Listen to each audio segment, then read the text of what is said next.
আজ ২৯ অগাস্ট শুক্রবার বিকে নিউজে সমগ্র বরাক উপত্যকা সহ গুরুত্বপূর্ণ খবরের মধ্যে স্বাগতম। আজকের প্রথম খবরটি হল, দেশের জন্য বিএসএফ কনস্টেবল রাজীব নুনিয়ার আত্মত্যাগ চিরস্মরণীয় হয়ে থাকবে ইতিহাসের পাতায়। আসাম রাজ্যের বরাক উপত্যকার কাছাড় জেলার উধারবন্দ দুয়াপুর এলাকার বাসিন্দা বিএসএফ কনস্টেবল রাজীব নুনিয়া জম্মু জেলার আকপুর সীমান্তে কর্তব্য পালনকালে ভয়াবহ বন্যার কারণে ওয়াচ টাওয়ার ভেঙে পড়ে উনি শহীদ হন। দেশের জন্য কর্তব্য পালনে তিনি শহীদ, এই আত্মত্যাগ চিরস্মরণীয় হয়ে থাকবে। দেশ, রাজ্য ও বরাক জুড়ে উনার প্রতি বিনম্র শ্রদ্ধাঞ্জলি সংবর্ধনা জানিয়েছেন সবাই এবং উনার পরিবারের প্রতি শোক সন্তপ্ত গভীর সমবেদনা জ্ঞাপন করেছেন। এর পরের খবরটি হলো, ধুবড়ীতে শান্তি বজায় রাখতে অসম সরকারের বড় পদক্ষেপ। পুজোয় অশান্তি করলে দেখা মাত্র শুট অ্যান্ড সাইড এর নির্দেশ জারি অসম সরকারের। গুলির মেয়াদ বৃদ্ধি করা হলো ধুবড়ীতে, অশান্তি করলেই গুলির নির্দেশ। এই নীতির মেয়াদ দুর্গাপূজা পর্যন্ত মেয়াদ বাড়ানো হয়েছে বলে জানানো হয়েছে, যাহাতে কোনো সাম্প্রদায়িক দ্বন্দ্ব না হয় এ নিয়ে কঠোর ব্যবস্থা অসম সরকারের। ধুবড়ীতে অশান্ত দ্বন্দ্বকে শান্ত রাখার জন্য শুট অ্যান্ড সাইটের নির্দেশনা জারি বহাল রাখা হয়েছিল। এই নির্দেশনা নীতি দুর্গাপুজো পর্যন্ত জরুরি বহাল করা হয়েছে। মুখ্যমন্ত্রীর হুঁশিয়ারি, অশান্তি জড়ালে কেউ রেহাই পাবে না, কঠোর শাস্তির ব্যবস্থা রয়েছে প্রশাসনের। পরিষ্কারভাবে জানিয়ে দিলেন অসমের মুখ্যমন্ত্রী ডক্টর হেমন্ত বিশ্ব শর্মা। এর পরের খবরটি হলো, শ্রীভূমি পুলিশের বিরাট সাফল্য মাদক পাচার বিরোধী অভিযানে।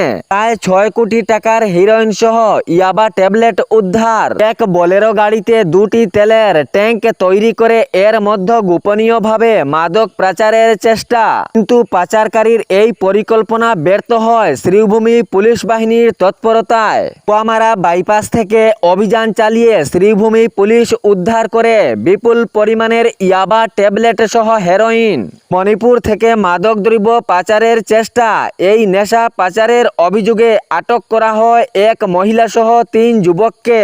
মণিপুর থেকে এই পাচারকারীরা অবৈধ সামগ্রী নিয়ে আসছিল এবং পাচারকারীরা মণিপুরের বলে স্বীকৃত হয়েছে। 56টি সাবানের বাক্সে হেরোইন এবং 10,000 ইয়াবা ট্যাবলেট আটক করে শ্রীভূমি পুলিশ। এই বড়সড় চক্রের পর্দা ফাঁস হয় গোপন সূত্রের অভিযানে। এই গোপন সূত্রের অভিযান চালিয়ে শ্রীভূমি পুলিশ পুয়ামারা বাইপাস থেকে উদ্ধার করেন বিপুল পরিমাণের ইয়াবা ট্যাবলেট সহ হেরোইন।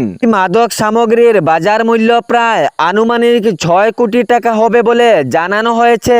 নেশা পাচারকারী এই 4 অভিযুক্তকে পুলিশ প্রশাসন আটক করেছে যথাক্রমে এম চেংচং, টি হকিব, জঙ্গল হকিব এবং সাথে একজন মহিলা মেচে বাইটেকে। এদেরকে পুলিশ প্রশাসন আটক করে তদন্ত অব্যাহত জারি রেখেছেন। এর পিছনে আরো কেউর বড়সড় হাত আছে কিনা বা এর সঙ্গে জড়িত আরো কেউ রয়েছে কিনা। এর পরের খবরটি হলো, প্রেমের জালে ফুসলিয়ে নিয়ে পলাতক এক ভিন্নধর্মীর যুবক এক নাবালিকা স্কুল ছাত্রীকে।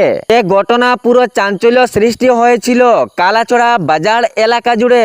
ঘটনার বিবরণে জানা যায়, হাইলাকান্দি জেলার কালাচড়া বাজার সংলগ্ন এলাকা থেকে এক জনজাতি নাবালিকাকে নিয়ে পলাতক হয়েছিল পারভেজ চৌধুরী নামের এক যুবক। এ ঘটনার খবর ছড়াতে পুরো এলাকা জুড়ে উত্তপ্ত পরিস্থিতিতে তীব্র দেখা দেয়। সঙ্গে সঙ্গে এক ঘটনার খবর কালাচড়া পুলিশ প্রশাসনকেও দেওয়া হয়। পুলিশ প্রশাসন এ ঘটনার তদন্ত তৎক্ষণাৎ শুরু করেন। কালাচড়া পুলিশ বাহিনীর তৎপরতায় জনজাতি নাবালিকাকে তাহার পরিবারের কাছে তুলে দেন, কিন্তু ভিন্নধর্মী পারভেজ চৌধুরীকে আটক করতে পারেননি। পারভেজ চৌধুরী কোথায় পলাতক হয়ে যায়। তবে নাবালিকার পরিবার জানান, নাবালিকা ছাত্রী অপহরণের চেষ্টা করে ওই যুবক, তাহার আইনীয় কঠোর শাস্তির দরকার।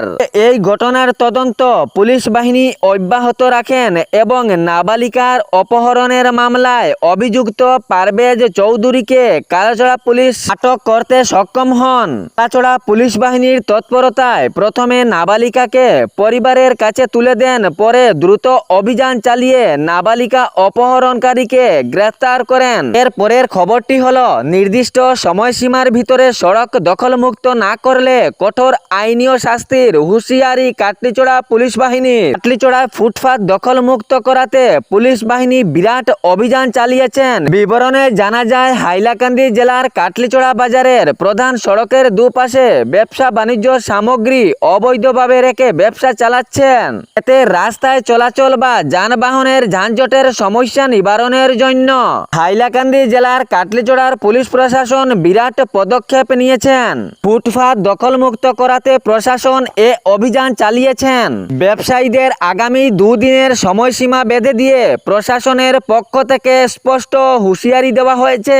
নির্দিষ্ট সময়ে দখলমুক্ত না হলে প্রশাসনের পক্ষ থেকে কঠোর আইনীয় ব্যবস্থা নেওয়া হবে বলে পরিষ্কারভাবে জানানো হয়েছে।